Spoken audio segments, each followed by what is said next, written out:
walls could talk, the ones in this house would scream.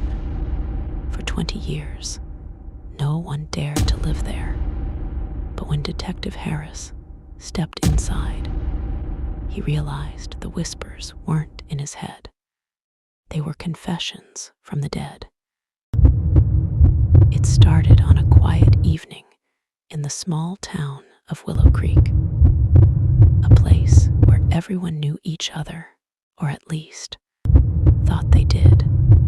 Detective Ethan Harris, a man known for solving impossible cases, was called to investigate a missing family, the Millers. A husband, wife, and their teenage daughter vanished without a trace from their home on Raven Street. When Harris arrived, the house stood silent, but something felt wrong. The lights flickered even though the power company confirmed electricity had been shut off days ago. The front door was unlocked, but it resisted, as if the house itself didn't want him to enter.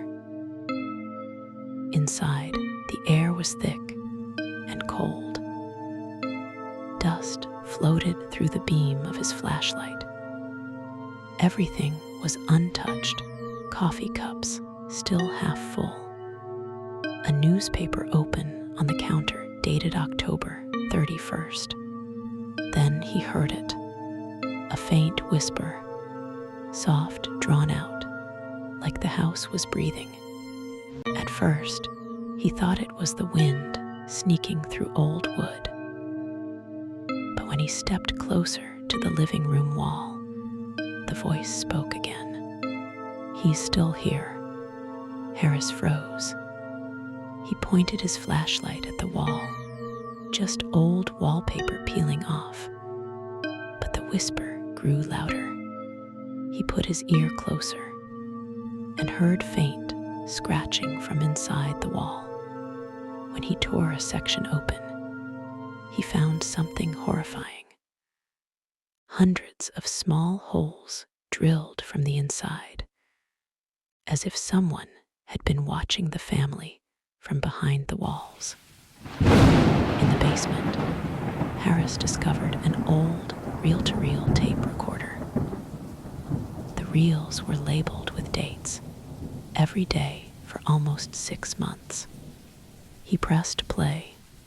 Static then, a woman's voice crying, and a man whispering, "Confess, tell me what you did." Each tape revealed what sounded like interrogations.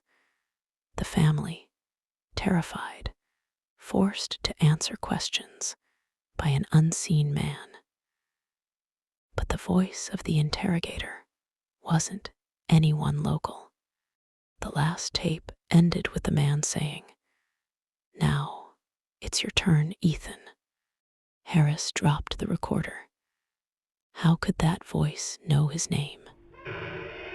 Determined to uncover the truth, Harris dug through old town archives.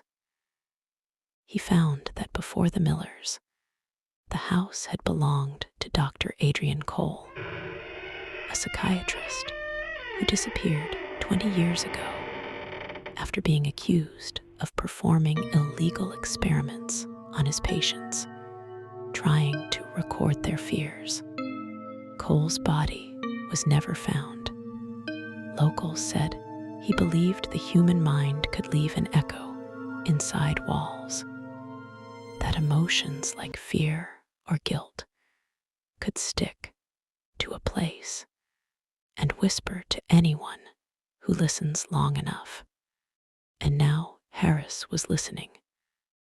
Late that night, Harris returned to the house with a team to remove the tapes as evidence. But when they got there, the basement door was wide open, and the recorder was running by itself.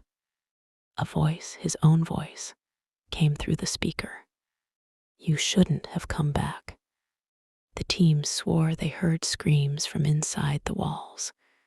But when they tore them open, there was nothing but hollow air.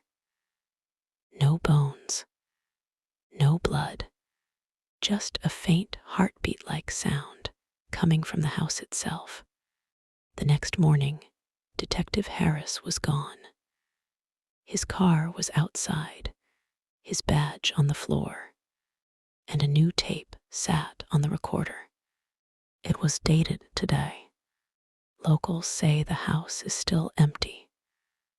But sometimes, late at night, if you walk past Raven Street and the wind dies down, you can hear it.